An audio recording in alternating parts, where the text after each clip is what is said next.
मामा, बानी को फेरों के लिए बाहर लेकर आइए। कार्तिक चौधरी ने होंठ भींचते हुए हुक्म दिया। लेकिन बेटा, तुम्हारी शादी तो नब्या से। उसका नाम मत लीजिए। मेरी शादी वानी से होगी। मर गई वो आज से मेरे लिए।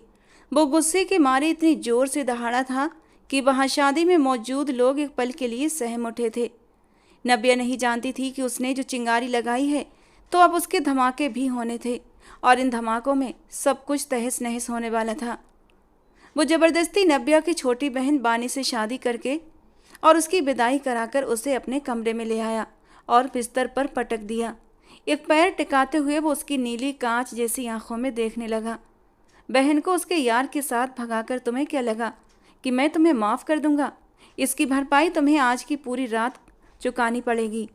मेरे गुस्से की आग में तुम्हें पूरी रात सुलगना पड़ेगा। ये कहते कहते कार्तिक चौधरी ने अपनी शर्ट के बटन खोलकर, अगर शादी करनी ही नहीं थी तो इस स्टेज तक क्यों लाई? वो गुस्से से दहाड़ा था, जबकि सामने खड़ी लड़की बुरी तरह सहमी हुई दुल्हन के जोड़े में थी। वो इस वक्त उस दीवाने के साथ एक पहाड़ी पर खड़ी थी। सरसराती हवाएं दोनों को छूकर गुजर रही थी, जिससे कि उनके जिस्म में सिहरन दौड़ रही थी। प्लीज़ रणबीर, मेरी बात समझो। ये मुमकिन नहीं है। घर में बारात आई है, मुझे जाना होगा। प्लीज़ जाने दो। मेरी वजह से मेरे पापा का सिर झुक जाएगा। वो जीते जी मर जाएंगे। नब्या उसके सामने हाथ जोड़कर गिड़गिड़ाई। वो बेबसी और बेचैनी में अपने बालों में जोर से हाथ फेरता हुआ उसे तकलीफ में देखने लगा। नहीं नब्या, मोहब्बत के रास्तों पर चलकर इतनी दूर आने के बाद बिना मंजिल पाए लौट जाने वालों में रणबीर चौधरी नहीं आता। उसकी सख्त आवाज़ पर नब्या के चेहरे का रंग उड़ गया। उसे रणबीर के इरादे सही नहीं लग रहे थे। उसने पथराई नज़रों से अपने इर्द गिर्द देखा। वो इस वक्त उसे लेकर एक ऊंची पहाड़ी पर खड़ा था। बिना कुछ सोचे सिर नामे हिलाते हुए वो पीछे की तरफ कदम बढ़ाते हुए भागने लगी, लेकिन वो लड़खड़ा गई और बुरी तरह लुढ़कती हुई पहाड़ी से गिरने ही वाली थी कि रणबीर ने झट से आगे बढ़कर उसका बाजू पकड़ लिया और अपनी ओर खींच लिया। उसके चेहरे पर हवाइयाँ उड़ रही थीं। एक पल को उसे लगा कि उसने नब्या को खो दिया है। अब उसे खुद से लगाए रणबीर ने गहरी सांस ली थी। क्या कर रही थी तुम? अभी गिर जाती पागल। वो उसका माथा अपने माथे से लगाकर गहराई से बोला। प्लीज़ रणबीर, मुझे जाने दो। मेरे मम्मी पापा की इज्जत को मत रौंदो। वो कैसे सह पाएंगे लोगों की बातें? मर जाएंगे। मेरी एक ही बहन है वो, उसे कौन बहाने आएगा? प्लीज़ मेरे माता पिता की इज्जत की खातिर मुझे जाने दो। वो उसके सामने हाथ जोड़कर गिड़गिड़ाई। जाना चाहती हो? वो गुस्सा जब्त करते हुए बोला और एक कदम पीछे हट गया। जाना चाहती हो तो ठीक है, मेरे मरने के बाद चली जाना। वो कदम ब कदम पीछे होता गया, जिससे कि नब्या की जान एकदम हलक में आई थी। वो पहाड़ी के किनारे जा पहुंचा। दोनों बाहें फैलाकर आंखें मूंद लीं। इससे पहले कि वो खुद को हवाओं के हवाले करता, नब्या ने आगे बढ़कर उसे पीछे खींच लिया। रणबीर असंतुलित हो गया। उसके खींचने पर जब वो उससे टकराया तो दोनों ही एक दूसरे पर गिरते हुए लुढ़कते हुए नीचे की ओर जाने लगे। लुढ़कते हुए दोनों को बुरी तरह चोटें भी आईं। पहाड़ी के किनारे पर बड़े से पत्थर में हाथ डालकर रणबीर ने खुद को नीचे गिरने से बचाया। उसने एक हाथ नब्या की कमर के चारों ओर लपेटा और उसे अपने साथ सटा लिया। नब्या बुरी तरह घबरा गई थी। रणबीर, हम गिर जाएंगे। वो उससे चिपकते हुए डर के मारे बोली। तुम्हें नहीं गिरने दूंगा। रणबीर ने एक ही झटके में उसे ऊपर खींचा और खुद भी ऊपर आ गया। नब्या डरी सहमी उस तेज ठंडी हवाओं को अपने जिस्म से गुजरते हुए महसूस कर रही थी। रणबीर तो पहाड़ी खानदान से था। बचपन से लेकर अब तक इन्हीं पहाड़ों की गोद में खेल कूद कर बड़ा हुआ था। यहाँ का नरम गरम मौसम उसकी रग रग में समाया हुआ था। उसे क्या फर्क पड़ता था? लेकिन वो कमसिन लड़की इस सर्दी में ठिठुर गई थी। रणबीर, अब तो रात होने वाली है, प्लीज़ वापस चलो। वो कांपते हुए बोली। सिर्फ एक शर्त पर, उसने अपने और नब्या के जख्मों को देखते हुए सपाट लहजे में कहा। नब्या ने सवालिया निगाहों से उसकी ओर देखा। तुम उस कार्तिक चौधरी से शादी नहीं करोगी, रणबीर ने एक एक शब्द पर जोर देते हुए कहा। अब कौन सी शादी रणबीर? बारात तो आकर वापस जा चुकी होगी। मेरे माँ बाप की इज्जत का तमाशा निकल चुका है। जो तुम चाहते थे वो हो गया। अब प्लीज़ मुझे जाने दो। नब्या ने अपने आंसू पोंछते हुए दुख और तकलीफ से रणबीर की ओर देखा। मैं तुम्हारे माँ बाप की इज्जत नहीं रुलने दूंगा। तुमसे शादी मैं करूंगा। रणबीर उसके पास आते हुए बहुत ही नरम और सम्मान भरे अंदाज में बोला। तो नब्या ने गुस्से में उसे जोर से पीछे धक्का दे दिया। तुम करोगे मुझसे शादी? तुम जो इस वक्त मुझे दुल्हन बने वहां से किडनैप करके ले आया। मेरी बारात आने वाली थी रणबीर। अब तक मैं इज्जत से अपने घर भी विदा हो चुकी होती, लेकिन तुमने सब खराब कर दिया। मेरी इज्जत, मेरे माँ बाप की इज्जत, सब कुछ मिट्टी में मिला दिया। मैं ना तुम्हें माफ़ करूंगी और ना कभी वानी को। नफरत हो रही है मुझे खुद से कि मैंने कभी तुमसे मोहब्बत की। नबिया गुस्से में कहते हुए अपने आंसू पोंछती हुई पहाड़ी से नीचे की ओर उतरने लगी। इस बार रणबीर ने उसे नहीं रोका, क्योंकि वो जो चाहता था वो तो हो चुका था। शादी रुक चुकी थी, वक्त निकल गया था। हालात मुश्किल थे मगर नामुमकिन नहीं। कुछ सोचते हुए रणबीर उसके पीछे दौड़ा। वो पहाड़ी से उतरते हुए सड़क पर आ गई थी कि तभी रणबीर ने उसका बाजू पकड़कर खींचा। क्या कर रहे हो? छोड़ो मेरा हाथ। नव्या ने गुस्से से अपनी बाह छुड़ाते हुए रणबीर को घूरा। शाम के फैलते सांवों में तुम्हें लगता है कि तुम इस वक्त यहाँ से अकेली चली जाओगी? चलो मेरे साथ। रणबीर ने उसकी कलाई को कसकर थामते हुए अपनी गाड़ी की ओर बढ़ना शुरू कर दिया। नव्या ने होठ भींचकर उस इंसान को देखा जिसकी वो कभी दीवानी हुआ करती थी, और आज उसी ने अपनी दीवानी को बुरी तरह रौंद दिया था। उसकी आंखों में कभी आंसू न लाने का वादा करने वाला आज उसकी आंखों में आंसू ले आया था। चुपचाप अपनी आंखों के आंसू पोंछते हुए वो रणबीर के पीछे पीछे घिसटती चली जा रही थी, जैसे कि उसके कदमों में जान न हो। नव्या के अचानक गायब होने के पीछे किसका हाथ था, सरदार कार्तिक चौधरी अच्छे से जानता था। वो और उसकी माँ, जो इस वक्त चेहरा छुपाए खड़ी थीं, दोनों एक दूसरे को देखने लगे। उनका मकसद अब बस उस राज को उजागर करना था जो अब तक छुपा हुआ था। अगर बड़ी बहन नहीं तो ना सही, छोटी तो थी ना। शादी तो आज ही होगी और हर हाल में होगी। इस ख्याल पर कार्तिक चौधरी ने अपनी माँ की ओर कदम बढ़ाते हुए अगला प्लान डिस्कस किया, तो वो हामी में सिर हिलाते हुए वहाँ से तुरंत गायब हो गई। उनके जाते ही कार्तिक चौधरी भी थोड़ी देर बाद बाहर आया। सारे मेहमान इकट्ठा थे। चौधरी परिवार की इज्जत की बात आ गई थी, लेकिन फिलहाल सब चौधरी कार्तिक चौधरी की वजह से चुप थे। वो जितना गुस्सैल और अपने फैसलों का खुद मालिक था, कोई भी काम उसकी मर्जी के खिलाफ नहीं हो सकता था। सब उसके हुक्म के इंतजार में थे। कार्तिक, हम सब तुम्हारा इंतजार कर रहे हैं बेटा, अपने फैसले से सबको अवगत करो। इशिका चौधरी ने कार्तिक चौधरी की ओर देखते हुए संजीदगी से कहा। अंकल, मुझे आपसे अकेले में बात करनी है। नव्या के पापा साहिल जी की ओर देखते हुए कार्तिक चौधरी ने गंभीरता से कहा, तो वो उसे लिए हुए एक कमरे की ओर बढ़े। उनके कंधे और सिर झुके हुए थे। आज उन्हें एहसास हो रहा था कि वो 2 बेटियों के बाप हैं, और बेटियों का बाप होना उनकी सबसे बड़ी कमजोरी साबित हुई थी। काश इससे अच्छा तो वो बेऔलाद रहते। अंकल, एक बेटी तो आपकी भाग गई है, आपकी बनी बनाई इज्जत को रौंद कर।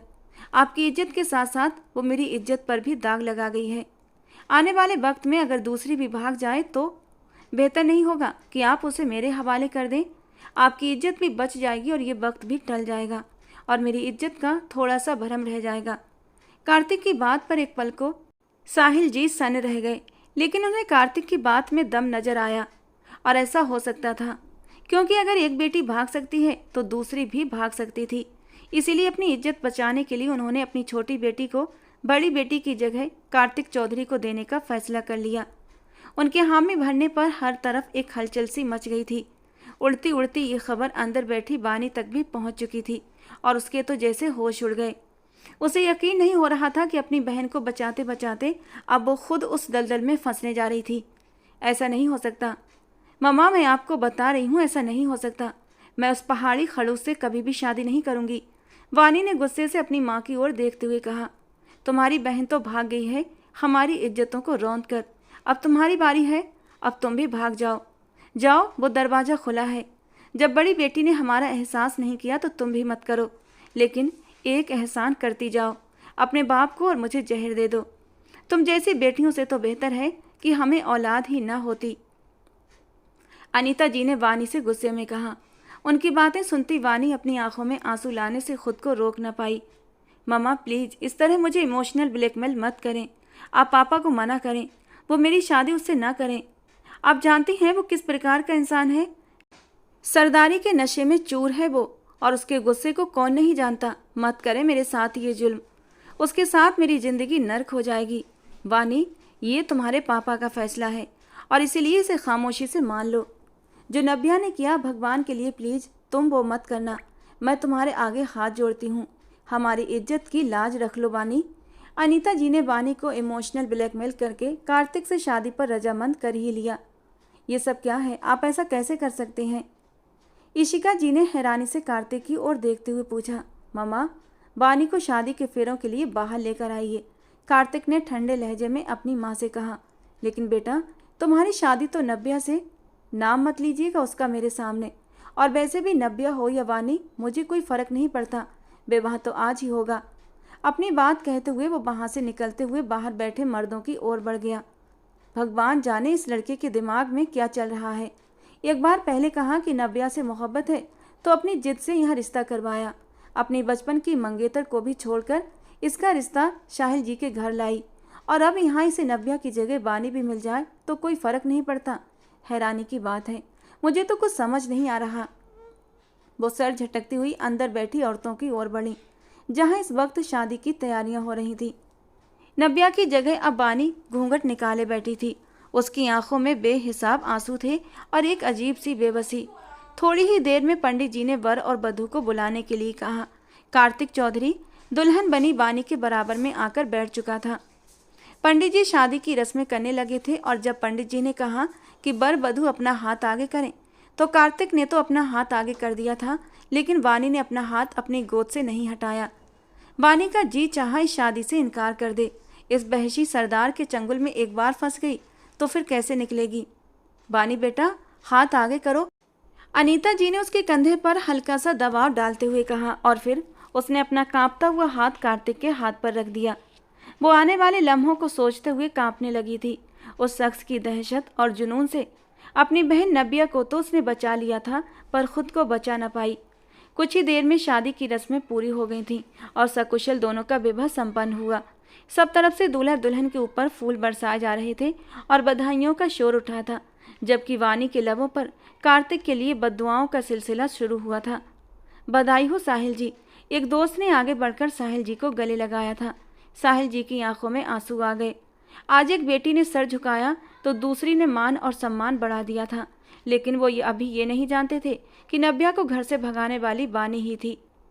कुछ देर पहले का सीन। दीदी क्यों अपनी मोहब्बत की कुर्बानी दे रही हैं, वो भी एक बहशी दरिंदे सरदार के लिए। न जाने उसका क्या मकसद है कि हमारे ख़ानदान में रिश्ता जोड़ रहा है। आप इस रिश्ते की भेंट चढ़ रही हैं दीदी, आप ही शादी हरगिज नहीं करेंगी। बानी ने नब्या को बड़े ही प्यार और समझदारी से समझाया, जो दुल्हन बनी अपने नसीबों को रो रही थी। आज उसकी डोली के साथ साथ उसकी मोहब्बत की अर्थी भी उठने वाली थी। खिड़की पर होने वाली दस्तक पर दोनों चौंकी। नब्या ने हैरानी से बानी को देखा, जबकि बानी ने आगे बढ़कर जल्दी से खिड़की के दोनों पल्ले खोल दिए। खिड़की से रणवीर को अंदर आता देख नब्या की आंखों के सामने जैसे सब कुछ चमकने लगा था। उसे अपनी आंखों पर यकीन नहीं आया कि रणवीर बाकी उस वक्त उसके घर में मौजूद था, जो दुखी और गुस्से भरी नज़रों से नब्या की ओर देख रहा था। कब से वेट कर रही थी आपका, इससे पहले कि कोई अंदर आए आप अपनी अमानत को लेकर यहाँ से चले जाएं। टाइम रहते अपनी मोहब्बत को बचा लें, वरना सब कुछ खत्म हो जाएगा। वानी की बातें सुनते ही नब्या के पैरों तले से जमीन खिसक गई और रणवीर ने आगे बढ़ते हुए नब्या की ओर अपना हाथ बढ़ाया। नब्या दोनों को गुस्से से देखते हुए सिर नामे हिलाने लगी। आप यहाँ क्यों आए हैं? आप जानते हैं ना आज मेरी शादी है। और रणवीर ने उसकी बात पर गहरा सांस छोड़ते हुए वानी की ओर देखा तो वो जल्दी से उसकी ओर बढ़ी। आपके सारे गिले शिकवे यहाँ से जाने के बाद हो जाएंगे। अभी प्लीज़ दीदी को लेकर यहाँ से निकलिए, वरना बहुत बड़ा मसला हो जाएगा। वानी ने रणवीर की ओर देखते हुए धीमे लहजे में कहा तो रणवीर ने नब्या की कलाई थाम कर खिड़की की ओर कदम बढ़ाए। छोड़िए मेरा हाथ, मैं आपके साथ कहीं नहीं जाऊंगी। नब्या ने गुस्से से अपनी कलाई छुड़ाई, लेकिन उसी पर रणवीर ने अपनी जेब से निकाली और उसे लोड करते हुए अपनी कनपट्टी पर रख लिया। अगर तुम मेरे साथ नहीं जाओगी तो फिर यहाँ से तुम्हारी डोली के साथ मेरा। अब फैसला तुम्हारे हाथ में है। रणवीर के दो टूक अंदाज पर नब्या बुरी तरह घबरा चुकी थी। मैं 3 तक गिनूंगा, उसके बाद सब खत्म। तुम नहीं तो फिर ये जिंदगी भी नहीं। रणवीर बिना पलक झपकाए ठंडी निगाहों से नब्या की ओर देखता रहा। भगवान के लिए रणवीर रुक जाइए, आप दोनों ये क्या कर रहे हो? बानी जानती हो पापा की इज्जत। अभी उसके शब्द मुंह में ही थे कि उसने रणवीर की ओर देखा जो काउंटिंग कर रहा था। इससे पहले कि वो गोली चलाता नब्या ने आगे बढ़कर उसका हाथ नीचे कर दिया। आप मेरी इतनी बड़ी आजमाइश लेंगे, मुझे नहीं पता था रणवीर। उसकी बात पूरी भी नहीं हुई थी कि रणवीर ने बिना कुछ सुने उसे बेहोश किया और खिड़की के रास्ते बाहर ले गया, और वानी बस उसे जाता देखती रही। उन दोनों के जाने के बाद उसने दरवाज़ा खोल दिया और बहुत खामोशी से बाकी मेहमानों के साथ जा बैठी, जैसे अभी कुछ देर पहले कुछ भी ना हुआ हो। कुछ ही वक्त गुजरा था कि नव्या के गायब होने की खबर हर तरफ फैल चुकी थी, और फिर वक्त गुजरते ही नव्या की जगह वानी को फेरों के लिए पेश कर दिया गया। बहन को कुएं में गिरने से बचाते बचाते वो खुद उस कुएं में गिर गई। रणवीर के साथ वो अपने घर वापस आ रही थी। उसे पता था अब घर में सब कुछ खत्म हो चुका होगा, बारात आकर वापस भी लौट चुकी होगी, उसके माँ बाप की इज्जत का तमाशा बन चुका होगा, और उसके साथ अब उसके घर में क्या सलूक होगा ये वो नहीं जानती थी। पर वो हर सजा के लिए तैयार थी, क्योंकि वो जानती थी उसने बहुत बड़ी गलती की थी मोहब्बत करके। अब उसकी सजा भी उसे भुगतनी थी। रणवीर ने जैसे ही खन्ना हाउस के पीछे वाली गली में गाड़ी रोकी, नब्या ने बहुत हिम्मत करके गहरी सांस ली और गाड़ी के दरवाजे के हैंडल पर हाथ रखा, लेकिन उसकी हिम्मत नहीं हो रही थी वो अपने घर में कदम रख सके। गहरा सांस छोड़ते हुए उसने अपना चेहरा दोनों हाथों में छुपाया और फूट फूट कर रो दी। रणवीर को उसका रोना तकलीफ दे रहा था, लेकिन इस वक्त अगर वो उससे हमदर्दी करता तो नब्या उसकी नरमी का नाजायज़ फ़ायदा उठा लेती। गुस्से से खुद ही बाहर निकलकर उसने नब्या को भी गाड़ी से नीचे उतारा तो वो बुरी तरह घबरा गई। वो जानती थी अगर वो अपने पापा के सामने गई तो उसका बाप उसे गोलियों से भून देगा। उसका बाप साहिल खन्ना वैसे तो अपनी बेटियों से बहुत मोहब्बत करता था, लेकिन बात अगर इज्जत पर आ जाए तो वो जान लेने और जान देने से भी पीछे नहीं हटेगा। लेकिन सामने खड़ा रणवीर चौधरी इस बात को नहीं समझता था। वो उसका हाथ थामे उसके घर की ओर कदम बढ़ाने ही वाला था कि उसी पल उसकी नज़र कार्तिक और उसके साथ विदा होती घूंघट में उस लड़की की ओर उठी थी। वो दोनों गाड़ी में बैठे और गाड़ी आगे की तरफ बढ़ गई थी। वहीं नब्या और रणवीर के कदम जैसे जमीन में गड़ गए थे। दोनों की आंखों में गैर यकीनी सी थी। ऐसा नहीं हो सकता, मुझे बिल्कुल विश्वास नहीं। नहीं नहीं रणवीर, रणवीर आपने देखा ना, वो सरदार मेरी बहन को विदा करा कर ले गया। वो बानी ही थी, आज उसने वही कपड़े पहने थे, वो मेरी बहन को ले गया। रणवीर, रणवीर देखा ना आपने, मेरी जगह उसने मेरी बहन से विवाह कर लिया। अब तो मेरी बहन पर जुल्म और सितम के पहाड़ तोड़ेगा, और इस सब की वजह सिर्फ आप हैं रणवीर चौधरी, सिर्फ आप। मैं आपको कभी माफ़ नहीं करूँगी। वो रोते हुए गुस्से से चिल्ला रही थी। दूसरी तरफ से कार्तिक की गाड़ी उनकी ही तरफ धीरे धीरे बढ़ रही थी। रणवीर चौधरी ने तुरंत नब्या का हाथ थामा और उसे गली की तरफ लेकर छिप गया। उसके मुंह पर हाथ रखकर उसकी सिसकियों को दबा दिया। गाड़ी उनके पास से ही गुजरी थी, जिसमें कार्तिक उसकी बहन को साथ लेकर जा रहा था, और उस लम्हे नब्या का दिल किया कि वो खुद को ही ख़त्म कर दे। अगले ही पल उसके निकलते ही रणवीर चौधरी ने अपने इर्द गिर्द नज़र दौड़ाई और बहुत सावधानी से नब्या को वापस अपनी गाड़ी में बिठाया। छोड़ो मुझे, कहाँ लेकर जा रहे हो? मैं तुम्हारे साथ कहीं नहीं जाऊंगी। अब की बार उसकी बातों में गुस्सा ही नहीं, नफरत भी झलक रही थी। रणवीर ने उसकी बात को अनसुना करते हुए गाड़ी रिवर्स ली और उसके घर के अपोजिट रोड पर डाल दी, जबकि वो सिर्फ रोते हुए अपनी बहन के लिए दुखी हो रही थी। उसे वानी का दर्द खाया जा रहा था।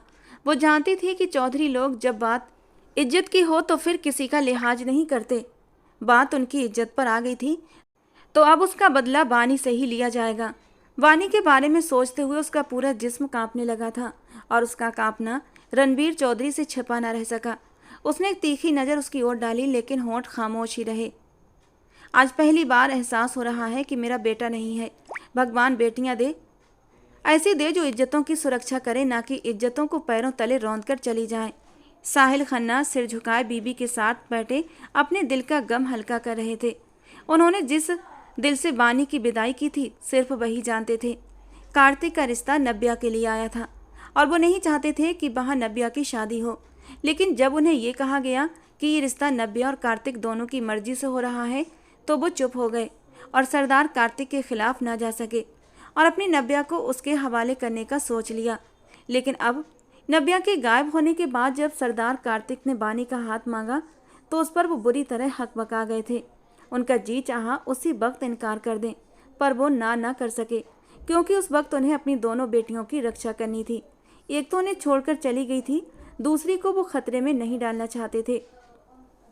और सिर्फ चौधरी कार्तिक ही था जो उसकी रक्षा कर सकता था।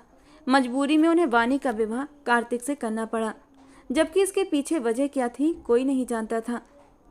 चौधरी हवेली जहां रोशनी की बहार आई हुई थी, हर तरफ चिरागा किया गया था। चौधरी कार्तिक की दुल्हन आ रही थी हवेली में। पूरे गांव की चौधरायन, पूरे गांव की सरदारनी। इतने बड़े घूंघट में बानी के लिए चलना भी मुश्किल हो गया था। उसे कुछ भी दिखाई नहीं दे रहा था, जबकि उसे आगे से थामे हुए 2-3 नौकरानियां चल रही थीं। उसका जी चाहा सब कुछ उलट पुलट करके रख दे, लेकिन सब्र के घूंट पीकर रह गई। पहले वो खुद मुसीबत में पड़ गई थी, लेकिन उसे एक तसल्ली तो थी कि वो उसकी बहन को इस दलदल से धंसने से बचा गई थी। उसने अपनी बहन को बचा लिया है, उसकी मोहब्बत को बचा लिया है, और ये कितना सही था ये तो वक्त ही साबित करता। काफ़ी रस्में हुई जिनमें अच्छा खासा वक्त लग गया था। बानी की तो कमर ही अकड़ कर रह गई थी। शकुंतला, इधर आओ और सरदारनी जी को सरदार के कमरे में लेकर जाओ।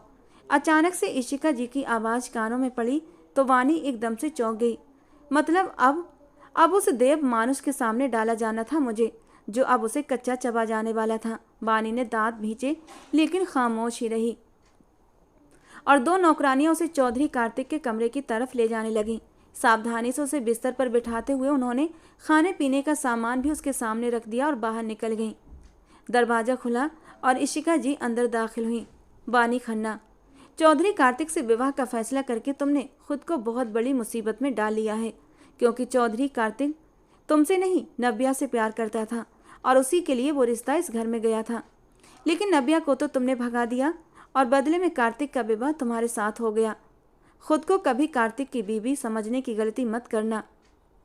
तुम सिर्फ एक बदले में लाई हुई लड़की हो और कार्तिक के गुस्से का शिकार बनने वाली हो। तुम्हें इस विवाह के लिए सोच समझकर हाँ करनी चाहिए थी। तुम अभी हम चौधरियों को नहीं जानती शायद, वरना इस विवाह के लिए कभी राजी न होती। खैर, अब तुमने जब ये विवाह कर ही लिया है तो इसका असर भी तुम पर ही पड़ेगा, और उम्मीद करती हूँ कि तुम्हारे कमरे की कोई बात बाहर नहीं निकलेगी। कड़े शब्दों में कहते हुए अपनी शॉल को झटका देती हुई वो दरवाजे की ओर बढ़ी थी। 1 मिनट सासू माँ, घूंघट हटाते हुए बानी ने उन्हें पीछे से पुकारा। उनके माथे पर बल पड़े। बानी बहुत आत्मविश्वास के साथ बेड से नीचे उतरते हुए उनके सामने आकर खड़ी हो गई। आप मुझे सरदार कार्तिक के नाम से डरा रही हैं? आपको क्या लगता है कि मेरी बहन खुद भागी है? नहीं, मैंने उसे इस दलदल से बचाने के लिए खुद भगाया है। और आपको क्या लगता है, जो लड़की अपनी बहन को बचाने के लिए उसे घर से भगा सकती है, क्या वो अपने बचाव के लिए कुछ नहीं करेगी? किसी भ्रम में मत रहना सासू माँ। आप अभी बानी खन्ना को नहीं जानती, और जिस दिन जान जाएंगी ना, उस दिन पनाह मांगेंगी। वो 17-18 साल की लड़की इशिका चौधरी को चुनौती दे रही थी। कार्तिक चौधरी, जो एक गांव का ही नहीं बल्कि आसपास के गांव का भी सरदार था, वो एक सरदार की माँ थी, तो वो कैसे सहन करती? अपनी हद में रहो लड़की, अपनी हद से मत बढ़ो। ये ना हो तुम्हारी सज़ा में और भी बढ़ोतरी हो जाए, क्योंकि आज की रात जो सज़ा मेरा बेटा तुम्हें देने वाला है वो तुम्हारा नाजुक सा शरीर सहन नहीं कर पाएगा। तो बेहतर होगा मेरे बेटे को खुश करने की तैयारी करो, जिसने आकर तुम्हारे शरीर को ऐसी सजाओं से रूबरू कराना है कि तुम्हारी आत्मा तक कांप उठेगी। इशिका चौधरी की बात पर वानी का सांस एक पल के लिए गले में अटक सा गया था। सिर्फ एक ही तो डर था कि सरदार से खुद को कैसे बचाए, लेकिन सामना तो करना ही था हर हाल में। तो फिर डर कर करती या फिर बेखौफ होकर? करना तो था ही। आपके सरदार कार्तिक को टक्कर देने के लिए बानी खन्ना यहाँ मौजूद है, इसलिए बेफिक्र होकर जाएं। बानी की बात पर इशिका चौधरी ने भौं चढ़ाते हुए उसे देखा। चेहरे पर तंज भरी मुस्कान भी थी। कार्तिक चौधरी का गुस्सा तुम नहीं जानती, इस वक्त वो बहुत गुस्से में है। नव्या भाग गई, लेकिन जब से ये पता चला है कि उसकी सो कॉल्ड बीबी ने अपनी बहन को भगाया है, तुम्हारे साथ कितना बुरा हो सकता है सोचो। इशिका चौधरी उसे आईना दिखाती हुई चली गई। वानी का दिल अब बहुत तेजी से धड़क रहा था। माथे पर पसीने की छोटी छोटी बूंदें भी दिखने लगी थीं। उसने अपना दिमाग चलाना शुरू कर दिया। हर जगह निगाह दौड़ाई। आधुनिक और खूबसूरत स्टाइलिश का ये कमरा इस वक्त वानी का मुंह चिढ़ा रहा था। मुझे सरदार से खुद को बचाना होगा, लेकिन कैसे? वानी ने आगे बढ़ते हुए सारे ड्रॉर चेक करना शुरू कर दिए, ताकि उसमें से कुछ ऐसा मिल सके जिससे वो अपनी सुरक्षा कर सके। अचानक उसके हाथ में एक चीज़ लगी। उसकी आंखें चमक उठीं और उसी पल दरवाज़ा खुला। For God sake Navya, please रोना बंद करो। तुम्हारे ये आंसू मुझे तकलीफ दे रहे हैं। रणबीर चौधरी नब्या को अपने फार्म हाउस लेकर आया था और वो जब से आई थी लगातार बस रोए ही जा रही थी। तुमने बहुत बुरा किया है रणबीर, तुम्हारी वजह से हमारा पूरा घर बिखर गया। मेरी बहन उस निर्दयी दरिंदे के हवाले कर दी गई और तुम, वो निर्दयी दरिंदा है ये तुम जानती हो, इसके बावजूद तुम खुद को उसके हवाले कर रही थी। रणबीर ने उसे दोनों हाथों से पकड़ते हुए झिंझोड़ कर पूछा। जिस तरह तुम्हें आज अपनी बहन की फिक्र हो रही है वैसे ही मुझे भी तुम्हारी फिक्र हो रही थी नब्या। मेरी मोहब्बत का थोड़ा सा तो ख्याल कर लेती, लेकिन नहीं। तुम्हें तो सिर्फ माँ बाप की इज्जत की फिक्र है ना? किसी की जान चली जाए तुम्हें क्या? गुस्से से झटका देते हुए उसने उसे छोड़ दिया कि वो सोफे पर जाकर गिर पड़ी। आज एक बात का एहसास हो रहा है रणवीर कि बेटियां सब कुछ करें लेकिन प्यार किसी से ना करें। उसके दुखी लहजे पर रणवीर ने तड़प कर उसकी ओर देखा। वो नब्या के दुख पर दुखी था, लेकिन लाख कोशिश के बावजूद भी वो उसका दुख कम नहीं कर पा रहा था। तुम अब यहीं रुकोगी? ऊपर साइड पर एक कमरा है, वहां जाकर चेंज करना है तो कर लो। सुबह होते ही तुम्हारी और मेरी शादी होगी और इस बार मैं किसी भी तरह की कोई बात नहीं सुनूंगा। रणबीर की बात पर नब्या का जी चाहा उसका मुंह नोच ले। इतना सब कुछ हो जाने के बाद भी वो अभी भी उसकी सुई शादी पर ही अटकी हुई थी। कभी नहीं रणबीर, मैं मर जाऊंगी लेकिन तुमसे शादी कभी नहीं करूंगी। जो मेरे साथ तुमने किया है ना, उसके बाद तो बिल्कुल भी नहीं। नब्या गुस्से से उठती हुई उसे चैलेंजिंग अंदाज में बोलते हुए कठोर लहजे में कहती हुई उंगली उठा गई और उसका ये उंगली उठाकर रणवीर की तरफ वॉर्न करना रणवीर के अंदर अंगारे से भर गया। उसकी बही उंगली पकड़कर मरोड़ते हुए कमर की तरफ उसकी बाजू ले जाते हुए झटके से उसे खुद के करीब किया। तकलीफ से नब्या की आंखों में आंसू बहने लगे। नब्या, मुझे मजबूर मत करो कि मेरे अंदर का शैतान जाग जाए। बहुत प्यार और मोहब्बत से पेश आ रहा हूँ तो इसे ऐसे ही रहने दो, क्योंकि मेरा दूसरा रूप तुम सहन नहीं कर पाओगी। और आगे से रणवीर पर उंगली उठाने की भूल मत करना। तुम्हारी जगह अभी कोई और होता तो अब तक उसका हाथ टूट चुका होता। झटके से उसे छोड़ते हुए वो पीछे हट गया था। नब्या की उंगली हद दर्जे तक लाल हो चुकी थी। तकलीफ की तीव्रता से उसकी आंखों में आंसू निरंतर बहते चले जा रहे थे। रणवीर ने अपने घने बालों में हाथ फेरते हुए अपने अंदर उठती उत्तेजना पर काबू पाने की कोशिश की। नब्या लगातार उसके सब्र का इम्तिहान ले रही थी, जो उसके लिए सांसों से भी ज़्यादा जरूरी हो चुका था। आगे बढ़ते हुए उसका हाथ नरमी से थामने की कोशिश की तो नब्या ने गुस्से से अपना हाथ झटकते हुए पीछे कर लिया और रणवीर की ओर से मुंह फेर लिया। रणवीर अपनी मुट्ठियां कसकर बंद करते हुए वहां से बाहर चला गया। जब तक वो उससे शादी नहीं कर लेता तब तक वो उस पर किसी भी तरह का हक जताना नहीं चाहता था। भले ही वो उससे मोहब्बत करता था, लेकिन उसके पास एक जायज रिश्ते से ही आना चाहता था। कार्तिक चौधरी जैसे ही अंदर दाखिल हुआ तो बानी को मिरर के पास खड़े पाया। हाथ उसने पीछे की ओर बांधे हुए थे। कार्तिक चौधरी की तेज नजरों ने पल भर में ही उसका सिर से लेकर पांव तक गहरी नजरों से जायजा कर लिया था। कमरे को लॉक करते हुए वो उसकी ओर बढ़ा। वहीं रुक जाइए सरदार, मेरे करीब मत आइए। वानी ने अपने कदम पीछे की ओर बढ़ाते हुए सरदार कार्तिक चौधरी को एक छोटी सी धमकी दी, लेकिन सामने सरदार कार्तिक था, जो ना किसी से डरता था और ना किसी के आगे झुकता था। सामने खड़ी लड़की उससे पूरे 10 साल छोटी थी और उसे धमका रही थी। उसके धमकाने पर सरदार कार्तिक ने आड़ी भौं उठाते हुए उसकी ओर गहरी नजरों से देखा। कमरे में आने से पहले जो बातें उसे बताई गई थीं, उसके बाद वो वानी को किसी भी तरह की छूट देने के मूड में नहीं था, लेकिन यहाँ उसका अंदाज कुछ और ही था। तुम सरदार कार्तिक को धमका रही हो? सरदार कार्तिक ने उसकी ओर बढ़ते हुए ठंडे लहजे में कहा। बिल्कुल नहीं कार्तिक चौधरी, आपको धमका नहीं रही, सच में वॉर्न कर रही हूँ। मेरे करीब मत आइएगा वरना जान से जाएंगे। अच्छा, तो बानी खन्ना आज सुहागरात में अपने दूल्हे को मौत की सजा देने वाली है। कैसे? मेरी सांसें चुराकर या फिर मेरे जुनून को सहकर? सर्द और गुस्से भरे लहजे में कहते हुए कार्तिक चौधरी ने बेहिचक उसकी ओर कदम बढ़ाए।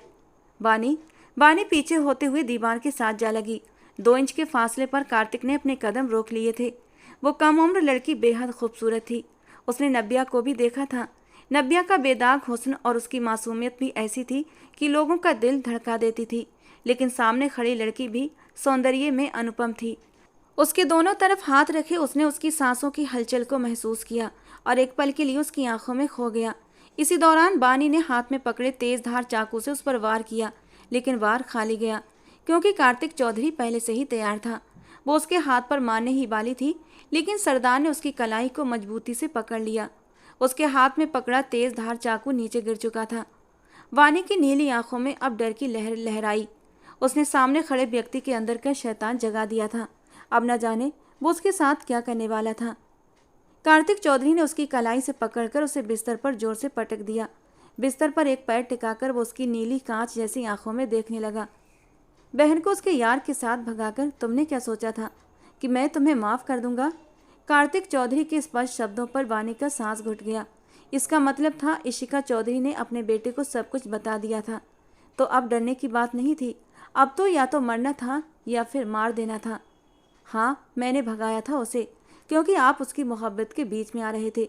वो किसी और से मोहब्बत करती थी और आप उससे उसकी मोहब्बत छीनना चाहते थे। इसीलिए मैंने उसे उन दोनों को मिलवा दिया। बहुत अच्छा। तुम जानती हो मैंने तुमसे ये विवाह क्यों किया था? इसी बात की सजा देने के लिए। तुमने सरदार कार्तिक चौधरी की होने वाली बीबी को भगाया, उसकी इज्जत के साथ खेला, पूरे गांव में उसे बेइज्जत कर दिया। अब सरदार कार्तिक चौधरी तुम्हारे साथ क्या करने वाला है तुम सोच भी नहीं सकती।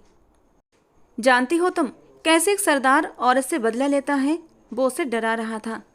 हाँ जानती हूँ कैसे लेते हैं तुम लोग बदला।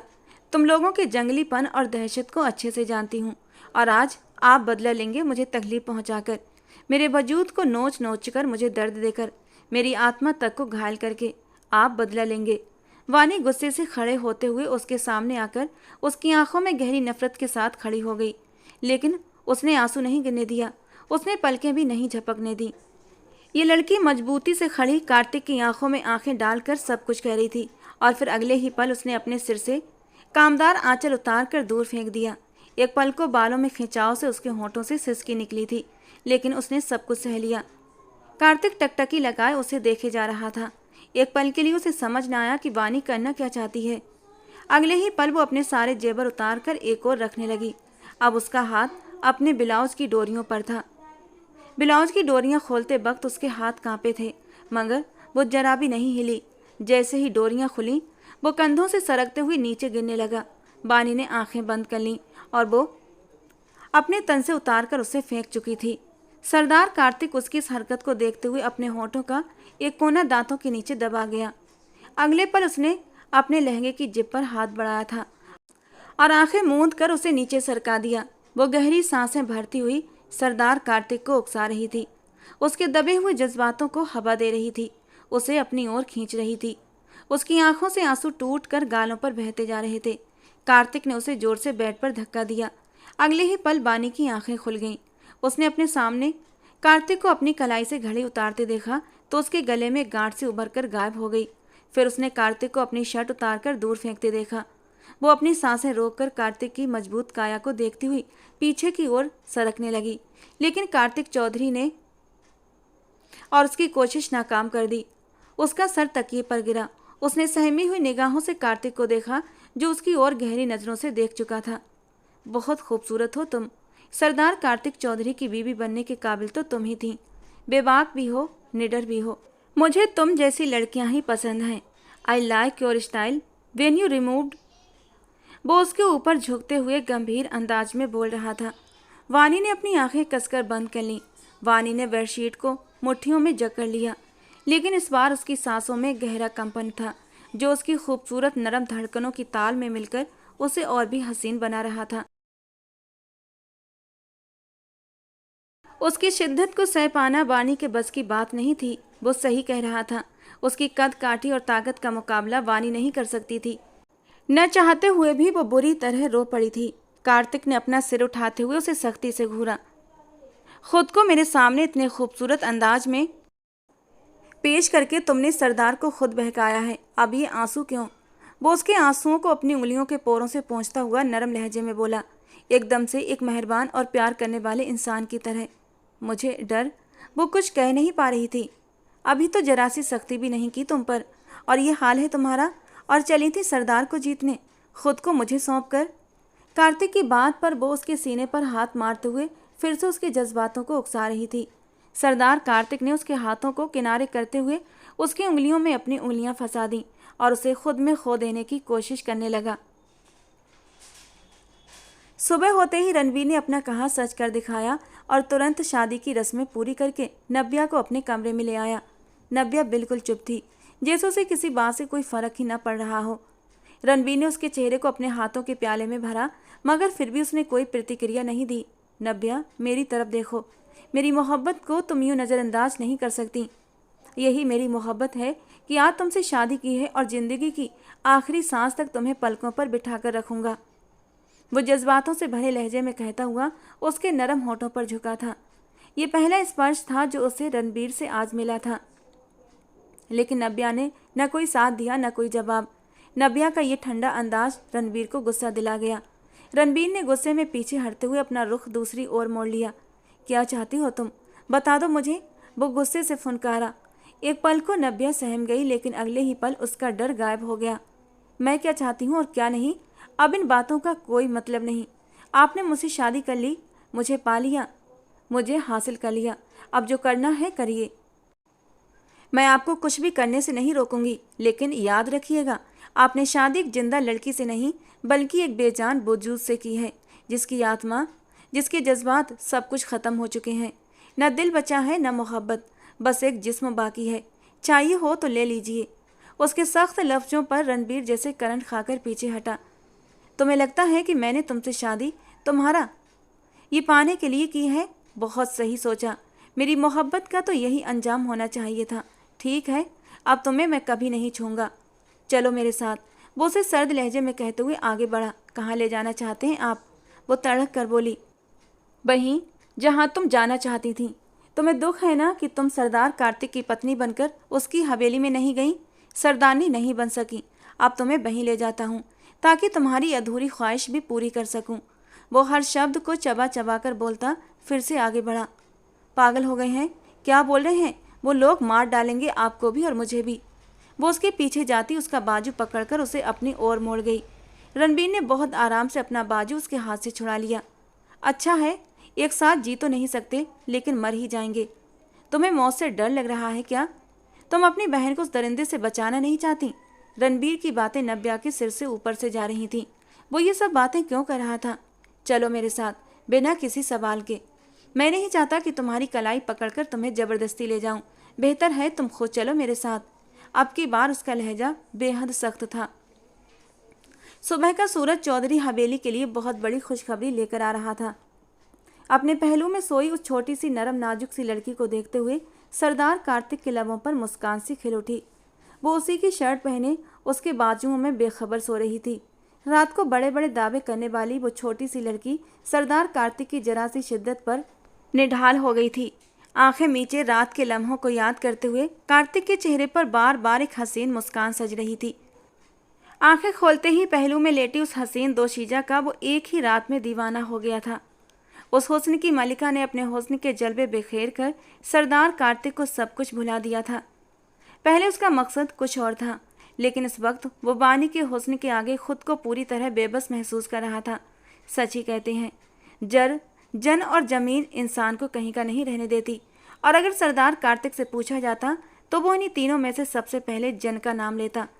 बानी का रुख दूसरी ओर था और वो गहरी नींद में थी, लेकिन कार्तिक का दिल एक बार फिर से उसकी तलब के लिए मचल उठा था। उसकी गर्दन पर अपनी सांसों की तपिश छोड़ते हुए आंखें बंद किए उसकी खुशबू को महसूस करता हुआ वो शिद्दत से उसके ऊपर फिर से छाने लगा था। नींद में किसी का स्पर्श महसूस करते हुए बानी ने कसमसाकर पीछे हटना चाहा, लेकिन धीरे धीरे कार्तिक की गिरफ्त सख्त से सख्त होती जा रही थी। उस हट्टे कट्टे मजबूत मसल्स के मालिक कार्तिक चौधरी को दोबारा से अपने पास आते देखकर बानी बुरी तरह घबराई थी।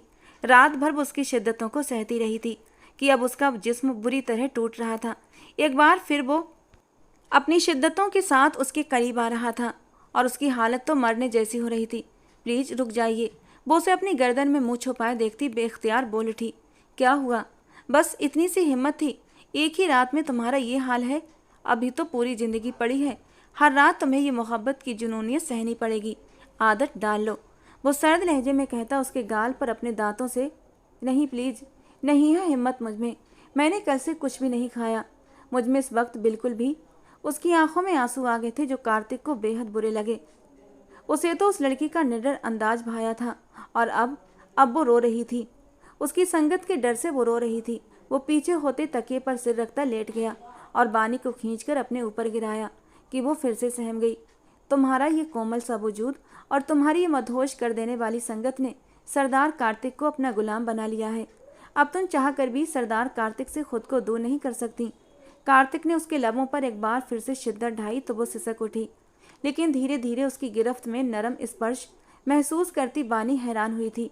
वो बहुत प्यार और नरमी से उसे खुद में समा रहा था और एक लम्हे को वानी भी उसके इस प्यार भरे स्पर्श में पिघल गई थी। कार्तिक की हर छुअन में इज्जत, सम्मान और सबसे बड़ी बात एक अनकही सी चाहत छिपी हुई थी, जिसने बानी को भी सब कुछ भुला दिया। रणवीर, रुक जाइए प्लीज, नहीं जाएंगे हम वहाँ। वो जालिम सरदार कुछ भी कर देगा। रणवीर, आप सुन रहे हैं ना? नब्या ने उसे जोर से पुकारा था। ये तुम्हारा मसला नहीं है नब्या। तुम्हें लगता है वो सरदार कार्तिक मुझसे ज़्यादा ताकतवर है, जबकि मेरी ताकत का तुम्हें अंदाजा नहीं। तुम मुझे अभी अच्छे से जानती नहीं हो कि मैं कौन हूँ। वो गरजते हुए नब्या की आंखों में देखता हुआ बोला। नब्या खामोशी से उलझी नजरों से उसे देखने लगी। अब की बार रणबीर उसका हाथ सख्ती से थामे अपने साथ लिए फार्म हाउस से बाहर निकला था। नब्या को उसकी काली गहरी आंखों से सख्त डर महसूस हुआ। उसने घबराकर रणवीर की ओर देखा, जो बिल्कुल सपाट अंदाज में ड्राइविंग कर रहा था। अब उसका रुख चौधरी हवेली की ओर था, जहां पहुंचने पर बहुत से राजों से पर्दा उठना था। सरदार कार्तिक चौधरी नुकसुक सा तैयार होता नीचे उतर रहा था। इशिका चौधरी ने गहरी निगाह से अपने बेटे को देखा। आज तो उसके अंदाज ही बदले बदले से थे। आओ कार्तिक बेटा, नाश्ता करो, वो बहुत ही मोहब्बत से बोली थी, और वो बहुत खामोशी से उनके साथ एक चेयर खिसकाते हुए बैठ गया। दुल्हन नहीं आई? उनके अगले सवाल पर कार्तिक ने नज़र उठाकर देखा कि उसी पल सीढ़ियाँ उतरती बानी नीचे आती दिखाई दी। उसके जिस्म पर महंगा जोड़ा सरदार कार्तिक की मर्दाना शॉल और उसका खिलता हुआ रूप देखकर इशिका चौधरी एक पल को दंग रह गई। उसके ये अंदाज रात तक तो न थे।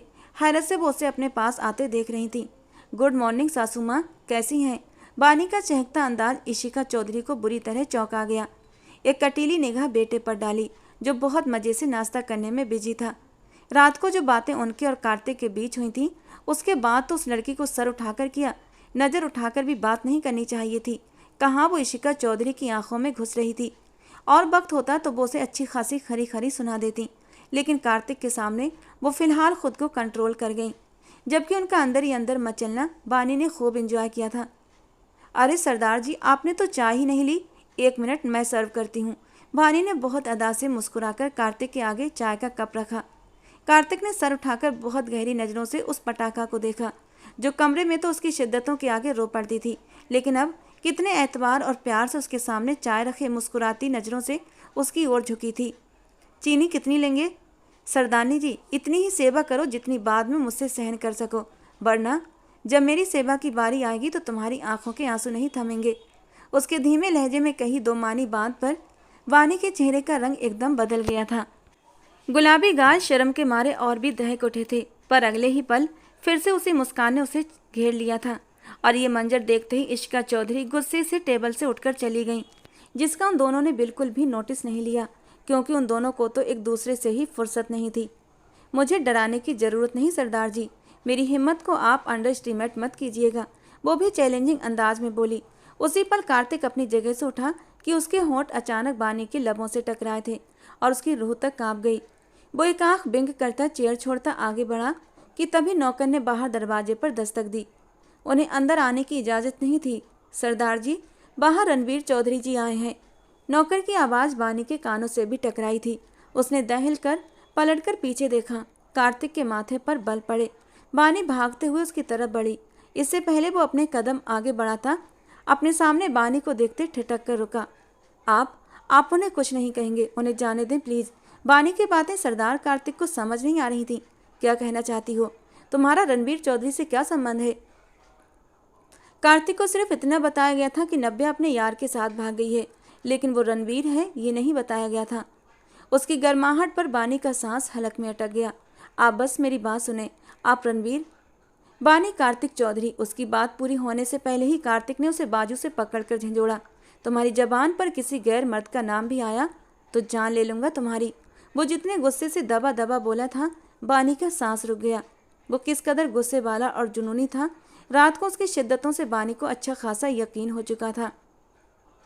लेकिन जब उसे ये पता चलेगा कि उसकी होने वाली बीबी नब्या उसी रणवीर के साथ भागी थी, तो वो उन लोगों के साथ क्या सलूक करेगा। वो बाहर की तरफ बढ़ा ही था कि रणबीर चौधरी दरवाजे पर दस्तक देता एक औरत के साथ अंदर हॉल में दाखिल हुआ और बानी के तो रोंगटे ही खड़े हो गए। रणबीर नव्या को लेकर चौधरी हवेली आया था। इतनी बड़ी गलती वो कैसे कर सकता था। बानी को तो अपने पैरों पर खड़ा रहना मुश्किल हो गया। लड़खड़ाकर पास खड़े सरदार कार्तिक के बाजू थामकर सहारा लिया।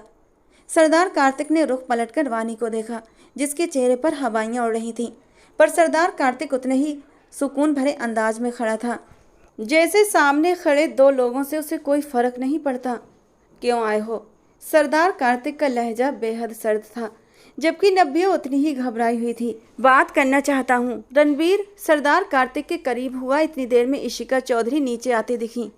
ये यहाँ क्या कर रहा है? उनका रौब और दबदबा देखकर वो दोनों पीछे मुड़कर उन्हें देखने लगे। आप किसकी इजाज़त से दो भाइयों के बीच में बोल रही हैं? कार्तिक चौधरी ने सर्द लहजे में उनसे पूछा। तो उसी लम्हे नव्या और बानी ने हैरत से उन्हें देखा। भाई? नव्या ने रणबीर की तरफ देखा। इसको तुम भाई कहते हो, जो तुम्हारा सबसे बड़ा दुश्मन है? दूसरी औरत का बेटा है। अभी के अभी निकालो इसे यहाँ से, वो दबे दबे गुस्से से चिल्लाई, जबकि कार्तिक ने होंठ भींचते हुए उन्हें देखा। वो भाई सौतेला है, लेकिन आप तो मेरी सगी माँ थी ना, फिर आपने मेरा इस्तेमाल क्यों किया? कार्तिक ने सख्त लहजे में उनकी तरफ मुड़ते हुए कहा। क्या एक बार भी नहीं सोचा कि जब हकीकत खुलेगी तो क्या होगा? कार्तिक के लहजे में दर्द और तकलीफ साफ लिखी थी। रणबीर चौधरी ने भी दुखी निगाहों से सामने खड़ी उस औरत को देखा, जिसने इन सबको अच्छी तरह घुमा कर रख दिया था। कार्तिक, ये क्या कह रहे हो तुम? मैंने कुछ गलत नहीं किया बेटा। एक तुम ही तो हो मेरी लाइफ का मकसद, मेरे जीने की वजह। तुम मुझ पर कैसे शक कर सकते हो? वो उसे इमोशनली बोलती फिर से तकलीफ से दो चार कर गई। यही तो दुख है मुझे लगा आप मेरी सगी माँ है, मेरी ज़िंदगी, मेरी सब कुछ, और मैं आपके लिए सबसे महत्वपूर्ण हूँ। लेकिन आंखें खुल चुकी हैं मेरी मम्मा, आप सिर्फ एक धोखा हैं। अपने बदले की खातिर आपने न सिर्फ रणबीर का इस्तेमाल किया, बल्कि मुझे भी उसी चक्कर में उलझा दिया। आपने एक ऐसा गेम खेला जिसमें सबकी जिंदगियां उलझ कर रह गई हैं। कहानी में आगे अतीत की हकीकत। इशिका की शादी मयंक चौधरी से तय पाई थी, लेकिन मयंक चौधरी को इशिका के चाचा की बेटी अमायरा पसंद थी, और फिर बहुत तगड़ी कोशिशों के बाद इशिका की जगह अमारा ने ले ली। शादी हुई, लेकिन औलाद की खुशी से भगवान ने अमारा को दूर रखा। दूसरी तरफ इशिका की जहां शादी हुई वहां वो ज़्यादा वक्त न बसी और तलाक लेकर वापस आ गई। उसका ध्यान फिर से मयंक चौधरी पर जा ठहरा। मयंक चौधरी को भी अमारा में अब दिलचस्पी कम होने लगी थी, और इसकी सबसे बड़ी वजह शायद ये थी कि बच्चा न होने के गम में अमारा दुखी और हमेशा बीमार सी रहने लगी थी। धीरे धीरे उसने अपने ऊपर ध्यान देना छोड़ दिया था, जिससे कि उसके चेहरे की रौनक खत्म हो चुकी थी। हमेशा का हुस्न परस्त मयंक चौधरी को इशिका ने अपने हुस्न के जल्बों में ऐसा उलझाया कि वो उसे शादी करके चौधरी हवेली ले आए। अमारा पर तो ये सब कुछ पहाड़ बनकर टूटा, लेकिन वो सब्र कर गई। इशिका ने आते ही पूरी चौधरी हवेली में अपनी हुकूमत डाल दी। मयंक चौधरी भी अब उसके गुण गाने लगे, और अपने कमरे पर भी इशिका चौधरी को ही सारा हक दे दिया। और फिर जब पता चला कि वो माँ बनने वाली है, तो अमारा का वहाँ अस्तित्व ही बेकार हो गया। इशिका चौधरी ने बेटे को जन्म दिया, जिसका नाम कार्तिक चौधरी रखा गया। कार्तिक चौधरी मयंक चौधरी का पहला बेटा और उनका वारिस। 1 साल गुजर गया कि मयंक चौधरी का एक्सीडेंट हो गया। वो जख्मों की ताव न लाते हुए इस दुनिया से चले गए। इशिका और अमारा पर यह खबर पहाड़ बनकर टूटी, और तब अमारा को पता चला कि वो भी उम्मीद से हैं। इशिका चौधरी को जब इस बारे में पता चला तो उन्होंने अमारा को मरवाने की कोशिश की, लेकिन हर बार नाकाम रही। भगवान ने अमारा को भी एक बेटा दिया, जिसका नाम उन्होंने रणबीर चौधरी रखा। वक्त थोड़ा और आगे को सरका। कार्तिक 6 साल का हुआ तो रणबीर 5 साल का हो चुका था। दोनों भाइयों के बीच बेइंतहा मोहब्बत थी, लेकिन इशिका ने उन्हें अलग कर दिया। कार्तिक को पढ़ने के लिए बोर्डिंग भेज दिया और खुद अमारा और उसके बच्चे की जिंदगी को अजीरन कर दिया। लेकिन अमारा ने हिम्मत नहीं हारी, पर जैसे ही अमारा को ये पता चला इशिका उसके बच्चे को जान से मार देना चाहती है, तो मजबूरन अपने बच्चे की जान की खातिर उसे हवेली छोड़नी पड़ी। रणबीर अब 8 साल का हो चुका था। वो अपने बेटे को लेकर हवेली छोड़ गई और अचानक ही रातों रात गायब हो गई। 20 साल गुजर जाने के बाद वो मंजरे आम पर आई थी, लेकिन इशिका नहीं जानती थी कि इतना वक्त वो कहाँ रही। दोनों ने अपने अपने बेटों को मजबूत और ताकतवर बनाया। इशिका चौधरी ने कार्तिक का ब्रेन वॉश करते हुए उसे रणवीर चौधरी के खिलाफ इस्तेमाल किया, लेकिन रणवीर की परवरिश करने वाली अमारा थी। माँ बाप के और पति के इस दुनिया से चले जाने के बाद उनका ठिकाना उनकी कजन का घर था। उनकी कजन ने उनकी भरपूर मदद की, उन्हें छत दी और उन्हें छुपा कर रखा। जब अमारा को पता चला इशिका दिल की नफरतों को अब बच्चों पर उंडेलने लगी है, तो उन्होंने कार्तिक चौधरी से मिलने का फैसला किया और फिर उससे मिलकर उसे सारी हकीकत बता दी। कार्तिक चौधरी तो ये सब सुनकर यकीन ही नहीं कर पाया था, लेकिन उसने फिर अपनी माँ की आजमाइश की और वो बाकी झूठी निकली। और तब एक बहुत बड़े राज से भी पर्दा उठा। इशिका चौधरी ने बदले की भेंट नब्या और बानी की माँ अनीता खन्ना को भी बनाया। वही अनीता खन्ना अमारा की बहुत अच्छी दोस्त हुआ करती थी और वो अमारा और उनके बेटे रणवीर चौधरी की हर मुमकिन मदद भी किया करती थी, लेकिन अपने पति साहिल खन्ना से छुपकर। और उन्होंने अमारा को सबक सिखाने के लिए अनीता खन्ना को निशाना बना लिया। अनीता जी की 2 बेटियां थीं। अनीता खन्ना के पति साहिल खन्ना को डराने के लिए उन पर फायरिंग भी करवाई गई ताकि वो डर जाएं और अमारा का बदला अनीता और उसके परिवार से लेने के लिए कार्तिक के दिल में बहुत सारी बातें भी डाल दी। और वो माँ के कहने पर नब्या का रिश्ता भी ले गया, लेकिन नब्या का रिश्ता अमारा अनीता से अपने रणवीर के लिए मांग चुकी थी। लेकिन अनीता खन्ना ने इशिका चौधरी की धमकियों में आकर नब्या का रिश्ता ख़त्म करके कार्तिक चौधरी को दे दिया।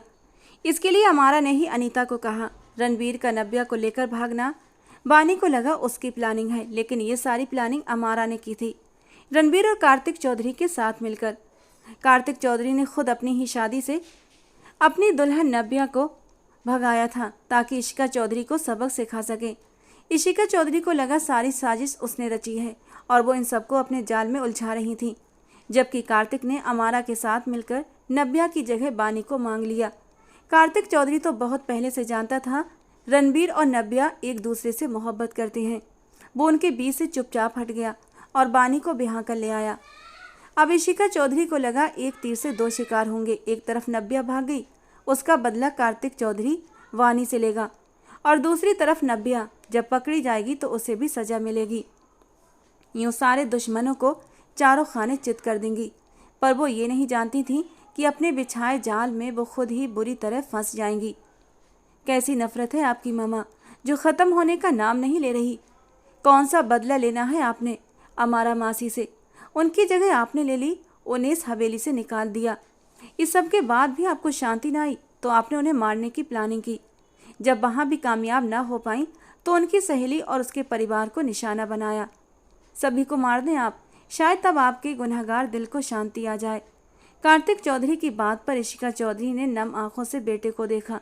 घृणा और बदले की आग में वो वाकई इतनी अंधी हो गई थी कि बेटे को भी भूल गई थी।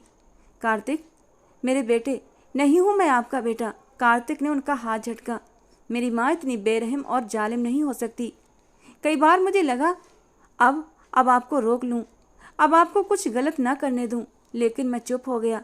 मैं आपकी आखिरी हद देखना चाहता था कि आप किस हद तक गिर सकती हैं, और आप तो। कार्तिक ने दुखी होते हुए चेहरा मोड़ा। उसी पल अमारा जी अपनी सहेली अनीता खन्ना और उनके पति साहिल खन्ना के साथ अंदर आई। ममा, बानी बेख्तियार आगे बढ़ते हुए अनीता जी के गले लग गई। नब्या तो बस देखे जा रही थी।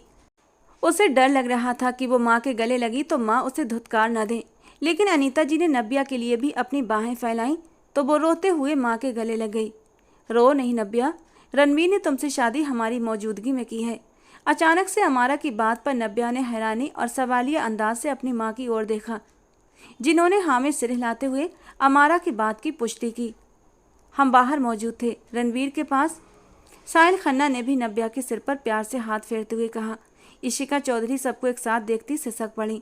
वे सब दुश्मन थे और आज उनका बेटा भी दुश्मनों की लिस्ट में खड़ा था, पर वो ये नहीं जानती थी कोई उनका दुश्मन नहीं था। अपनी दुश्मन वो खुद थी। अमारा आगे बढ़ते हुए उनके मुकाबले आई। और कितना गिरेंगी आप? मेरे पति को मुझसे दूर कर दिया, उन पर अपना कब्जा जमा कर इस हवेली में आ गई। इस हवेली पर भी कब्जा कर लिया और हमें निकाल दिया।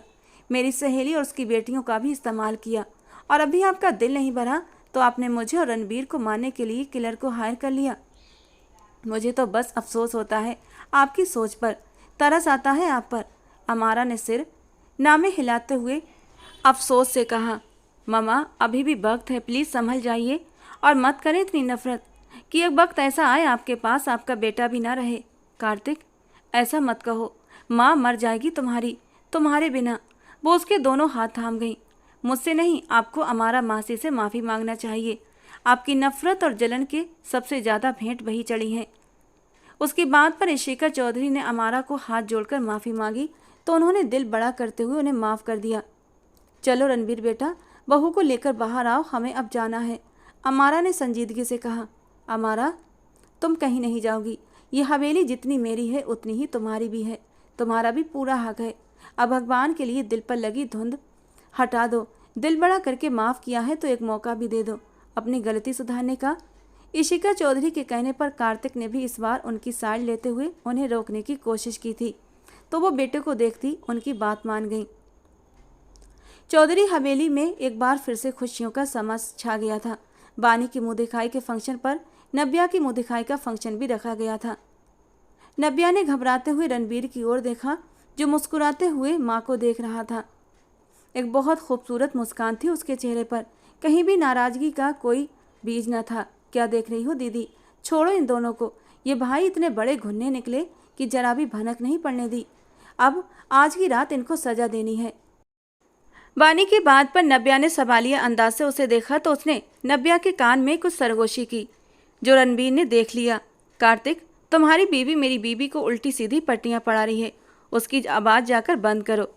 मैंने तो अभी सुहागरात भी नहीं मनाई है और आपकी बीवी रंग में भंग डाल रही है। रणबीर, जबान को लगाम दो, भूलो मत वो भाभी है तुम्हारी। कार्तिक ने उसे घूरते हुए कहा। जी जानता हूँ, लेकिन छोटे पैकेट में बड़ा धमाका है आपकी बीबी। मेरी मासूम बीबी को बदमाश बना देगी। रणबीर ने अफसोस से सिर हिलाया तो कार्तिक मुस्कुरा दिया, क्योंकि बानी के धमाके तो वो रात को सुन भी चुका था और देख भी चुका था। क्या पट्टियां पड़ा रही थी तुम्हारी बहन तुम्हें? रणबीर ने माथे पर बल डालते हुए पूछा। उसने क्या पट्टियां पड़ानी है, मैं भी सब समझती हूँ। माथे पर बल डालते हुए उसने इतरा कर कहा। अच्छा, तो सुहागरात का भी पता होगा? रणबीर ने उसे अपनी बाहों में भरते हुए पूछा तो शर्म और हया से उसकी पलकों ने उसके खूबसूरत गालों पर साया किया था। सिर्फ शर्माने से काम नहीं चलेगा, बताना भी पड़ेगा। नब्या धीरे से अपने होंठ रणबीर के कानों के करीब ले गई और हल्के से सरगोशी करते हुए बोली, बताने की ज़रूरत नहीं है, रात को खुद ही देख लेना कि मैं क्या क्या जानती हूँ। कहते हुए उसने अपने दांतों से रणबीर के कान को काट लिया। उसके शरारती अंदाज पर रणबीर हैरान रह गया था। वो तो उसे बहुत ही मासूम समझता था, लेकिन ये भी कम नहीं थी। कार्तिक कमरे में प्रवेश करता है तो वो कमर पर हाथ रखे लड़ने के लिए तैयार खड़ी थी। वो दरवाज़ा लॉक करता उसकी ओर बढ़ते हुए कह गया।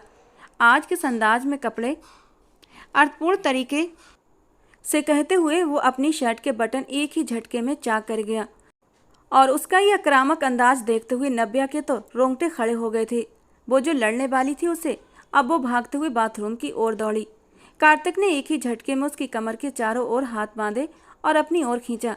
चलिए आज मैं सिखाता हूँ, कहते हुए कार्तिक चौधरी ने उसकी फ्रॉक की जिप को धीरे धीरे नीचे की ओर खिसकाया।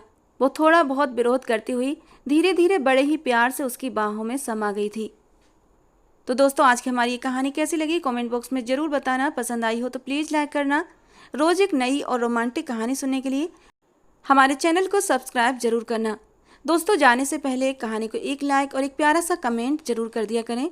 इससे मुझे बहुत ज़्यादा मोटिवेशन मिलता है और मैं आपके लिए और भी ज़्यादा अच्छी अच्छी स्टोरीज़ लेकर आती हूँ। तो चलिए दोस्तों, मिलते हैं अगली किसी नई रोमांटिक स्टोरी में।